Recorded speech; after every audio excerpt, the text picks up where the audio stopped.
दूसरी हदीस कौन सी इसने पेश की, आए इसी की जुबानी सुनते हैं।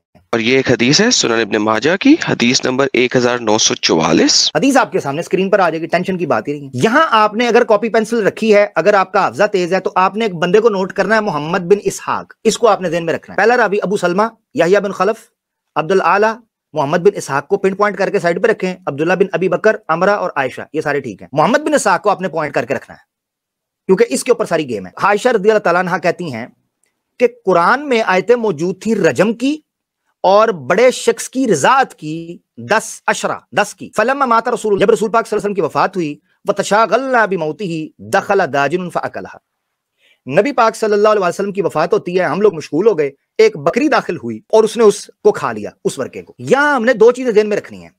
नंबर एक कि नबी पाक सल्लल्लाहु अलैहि वसल्लम की वफात हुई और वो वर्के मेरी चारपाई के नीचे थे और उसको बकरी आई और खा गई। और दूसरा मसला यहां से ये होता है, जो आपने ध्यान में रखना है, कि दो आयतें थी जो खाई गई हैं, एक रजम की आयत और एक रज़ात कबीर की आयत। ये 3 पॉइंट लिख लें पास। मोहम्मद बिन इसहाक, नंबर 2 बकरी के खाने का वाकया, और उसने खाया क्या, 2 आयतें, आयत रजम और रज़ात कबीर अशरा की आयत।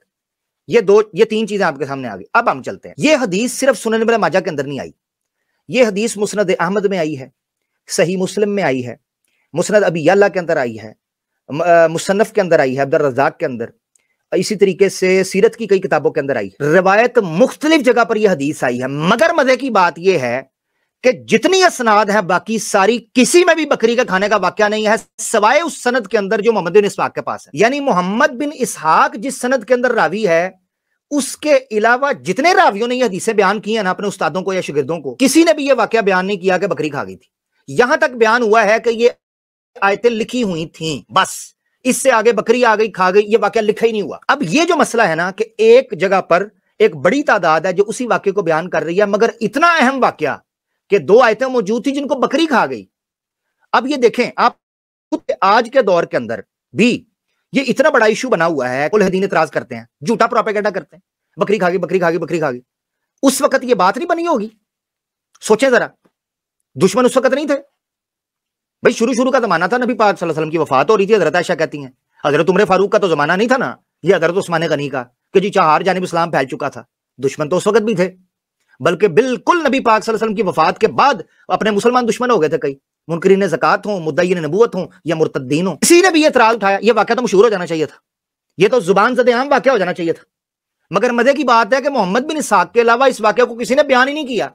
और सबसे बड़ा मसला, इन 2-2 टके के छनकना ना जानने वाले मुल्हिदों और ईसाई मिस्रियों के जो पेड टट्टू हैं, उनका मसला यह है कि वो इसी तरह के तफर्रुदात उठाते हैं। अब इस चीज को मैंने पॉइंट इसलिए उठाया है मोहम्मद बिन इसहाक का कि उसके अलावा किसी ने यह वाकया बयान ही नहीं किया, या दूसरी रिवायतों के अंदर आया ही नहीं है, और जिन जगह पर आया है अभी उनका हाल मैं दिखाऊंगा। इसलिए बयान कर रहा हूं कि ये एडम सीकर जिसको मेरे छनकने का नहीं पता, अगर इन्हें अब भी जिद लगाई ना कि मैंने तफर्रुद की रिवायत पर चलना है, ते पुत्र मैं तेरे कान सेक देने ने। हाँ, मैं तेन हवाले भाना वागे, टेंशन नहीं लेनी। अब चलते हैं कि सबसे ऑथेंटिक सही मुस्लिम के अंदर भी हदीस आई है। वाह जी वाह, वाह जी वाह, सही मुस्लिम, उसके ऊपर जरा नहीं हो सकती। मगर मजे की बात यह है वहां वाकई नहीं आया। ये 1452 A, B और C सही मुस्लिम के अंदर तीनों हदीसें खोलकर देख जाएं। सिर्फ वाकया यहां खत्म होता है, कुरान के अंदर ये 10 रज़ात की मालूमात की आयतें मौजूद थी और इसी तरीके से रजम की आयतें मौजूद थी, किसी जगह पर भी नहीं है बकरी का वाकया। मुस्नद अहमद की, और मजे की बात बताऊं, उसमें भी मोहम्मद बिन इसहाक है, यानी जिधर मोहम्मद बिन इसहाक आया ना वहां बकरी का वाकया आया है। मगर मसला यह है कि मोहम्मद बिन इसहाक ज़ईफ है। जी अभी मैं दिखा देता हूं, यह मुस्नद अहमद है आपके सामने, और इसकी जिल्द है जनाब लंबी चौड़ी, 43वीं जिल्द, हदीस नंबर है 36,316। एक एक चीज को नोट करते रहें, पूरी सनद देखें। मैंने रेड हाईलाइट किया हुआ है इब्ने इसहाक के ऊपर, इब्ने इसहाक आया उसको मैंने रेड किया, क्यों? क्योंकि नीचे जब उन्होंने हदीस का नंबर 1 लगाया है तो उसके ऊपर उन्होंने लिखा है रेड के साथ, इस्नादुहु ज़ईफुन लितफर्रुद इब्ने इसहाक, और वो कौन है? वहुवा मोहम्मद बिन इसहाक है।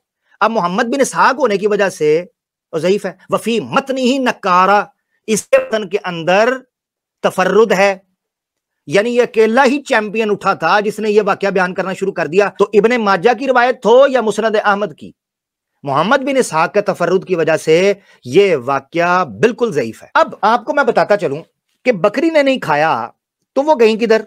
सवाल ये उठता है, एक सवाल ये उठता है कि गई किधर, उससे पहले उठता है कि अगर वो आयतें कुरान का हिस्सा थी ही नहीं तो हजरत आयशा ने क्यों लिखी हुई थी। वो मैं पिछली दफा बयान कर चुका हूं। मैंने आपको कहा था हजरत आयशा रज़ियल्लाहु ताला अन्हा की वफात हुई है 57 हिजरी के अंदर, 57 हिजरी, 13 हिजरी को वालिद चले गए, अगले 10 साल बाद 23 को हजरत उमर चले गए, उसके बाद उस्मान चले गए, कुरान जमा हुआ, कुरान के ऊपर बहस हुई, मीटिंग्स हुई, कॉन्फ्रेंसेस हुई, मुशावरती पैनल बैठे, वो हजरत आयशा के पास सहीफा मौजूद था। इराक से एक कारी आता है, मैंने कंपाइलेशन ऑफ कुरान जो वीडियो बनाई थी उसके अंदर मैंने हवाला दिया था कि एक इराकी आता है, कि इराकी आया, उसने कहा मुझे अपना अम्मा हुजूर मुझे अपना सहीफा दिखाएं, मैंने अपनी आयतें ठीक करनी है। उन्होंने अपना सहीफा निकाल कर दिया हजरत आयशा ने अपनी जिंदगी के अंदर। वो हजरत आयशा को 57 हिजरी तक जिंदा रही हैं, एक जगह पर भी ये मौका नहीं मिला कि कहती भाई 2 आयतें गायब है कुरान की, और खुदा का वास्ता है इन आयतों को दोबारा दाखिल करो, क्यों नहीं कहा, क्यों लिखा हुआ। इस सवाल का जवाब यह है कि आपने सिर्फ उसको चूंकि लिख लिया था और वो मनसूख तिलावत होने से पहले कुरान का हिस्सा समझी जाती थी, आपने उनको अपने पास एहतरामन रिकॉर्ड के लिए रखा, क्योंकि हजरत आयशा हमेशा से ही तालीम और तअद्दुब के लिए और तालीम और तरबियत के लिए बड़ी मानी जाती, एजुकेशनल सोशल लाइफ बहुत एक्टिव गुजारी, तो हजरत आयशा ने अपने रिकॉर्ड में रखी हुई थी, इसलिए उसको लिख के रखा था। अब यह हुआ कि वो फिर कुरान में लिखी क्यों नहीं गई। 2 आयतें हैं, अब यहां से शुरू होने लगा तीसरे सवाल का जवाब। पहला मैंने आपको क्लियर कर दिया, मोहम्मद बिन इसहाक रावी ज़ईफ है तफर्रुद की वजह से। अच्छा, दूसरा मैंने आपको बयान कर दिया कि वो वाकया ही गलत है, वो मोहम्मद बिन इसहाक की वजह से बिल्कुल ही वाकया अकेले ने बयान किया। अब तीसरी चीज रह गई कि वो 2 आयतें जो थीं उन आयतों का बना क्या। कोई कह सकता है कि आप हवाई फायर कर रहे हैं, आपके पास क्या सबूत है कि 2 आयतें जो वो नहीं थी, या नबी पाक सल्लल्लाहु अलैहि वसल्लम के जमाने में वो आयतें थी बाद में नहीं लिखी, तो आप नबी पाक सल्लल्लाहु अलैहि वसल्लम का हुक्म दिखाएं, क्योंकि जमा करने के लिए तो आपको नस्से कतई चाहिए। नस्से कतई से मुराद यह है कि श्री नबी पाक सल्लल्लाहु अलैहि वसल्लम ही कुरान जमा कर सकते हैं। हम अब बाइबल की तरह तो नहीं है ना कि 2-2 टके के बंदे उठ के जमा करें। पुत्र मैं तेनों हदीसा महान लगावा, 2 आयतें हैं, नोट कर लें, एक आयत है रजम की और एक आयत है रज़ात की। दोनों नबी पाक सल्लल्लाहु अलैहि वसल्लम की जिंदगी के अंदर मनसूख तिलावत हो चुकी थी और आपने उनको कुरान में लिखने का हुक्म ही नहीं दिया हुआ था। इससे पता चला कि वो कुरान का हिस्सा थी ही नहीं, उसका जो नबी पाक सल्लल्लाहु अलैहि वसल्लम की जिंदगी में आपने जमा करके उम्मत को दिया था। उससे पहले जो आयतें मौजूद थी वो मनसूख तिलावत थी, उसको मैं पिछले एपिसोड के अंदर डिटेल में बयान कर चुका हूं। अब हम शुरू करने लगे हैं पहली आयत से, रजम की आयत से। आपके सामने हदीस है मुस्तदरक अलस सहीहैन, इमाम हाकिम अन्नीसाबुरी की, उर्दू के अंदर 6ठी जिल्द है, हदीस नंबर है 8071। हजरत अमर रज़ियल्लाहु ताला अन्हु नबी पाक सल्लल्लाहु अलैहि वसल्लम के बारे में कहते हैं कि जब रजम की आयात नाज़िल हुई, अमर बिन आस और ज़ैद बिन साबित, याद है ज़ैद बिन साबित कौन है? ज़ैद बिन साबित अंसारी वही हैं कि जो नबी पाक सल्लल्लाहु अलैहि वसल्लम के जमाने में कुरान जमा किया करते थे, कातबे वही हैं। हाँ जी, तो ज़ैद बिन साबित अंसारी और अमर बिन आस बैठे हुए थे और मशवरा चल रहा था कि क्या कुरान में वो आयत नहीं है रजम की, उसको लिखा क्यों नहीं। तो हजरत अमर कहते हैं जब ये आयत नाज़िल हुई तो मैं नबी अकरम सल्लल्लाहु अलैहि वसल्लम की बारगाह में हाजिर हुआ, मैंने पूछा या रसूल अल्लाह सल्लल्लाहु अलैहि वसल्लम क्या मैं इस आयत को लिख लूं। मुझे यूं लगा कि हुजूर सल्लल्लाहु अलैहि वसल्लम को मेरा हाल करना अच्छा नहीं लगा। क्या मुराद है कि नबी पाक सल्लल्लाहु अलैहि वसल्लम इस चीज को नापसंद करते थे कि ये आयत कुरान का हिस्सा बने, क्योंकि आप नबी था, आपको पता था मनसूख तिलावत है, हुक्म बाकी रहेगा। और यही वजह है कि अगले पैराग्राफ के अंदर हजरत अमर बिन आस ने यही चीज बयान की है कि अमल हो रहा था, आयत नहीं लिखी गई, इसे कहते हैं मनसूख तिलावत। सुनन अल कुबरा इमाम नसाई की, पुराने इमाम हैं, 100-200 साल पुराने नहीं, दूसरी सदी के, और जिल्द है 6ठी, हदीस नंबर है 7110। मरवान ज़ैद बिन साबित बैठे आपस में बातें कर रहे हैं। कुन्ना इंदा मरवान वफीना ज़ैद बिन साबित, ज़ैद बिन साबित थे और हमारे साथ मरवान बैठे थे। फ़क़ाला ज़ैदुन कुन्ना नक़रा व शेख व शेखा तो फरजुमुहुमा अलबत्ता। ज़ैद कहते हैं हम पढ़ा करते थे, क़िराअत किया करते थे कि यानी शादीशुदा को, मर्द को और शादीशुदा औरत को, दोनों को रजम करना है। फ़क़ाला मरवान, तो मरवान ने सवाल किया अला तजअलुहु फ़िल मसहफ़, क्या आप लोगों ने उसको कुरान में नहीं लिखा। तो ज़ैद बिन साबित को क्या जवाब देना चाहिए था कि लिखा है या नहीं लिखा।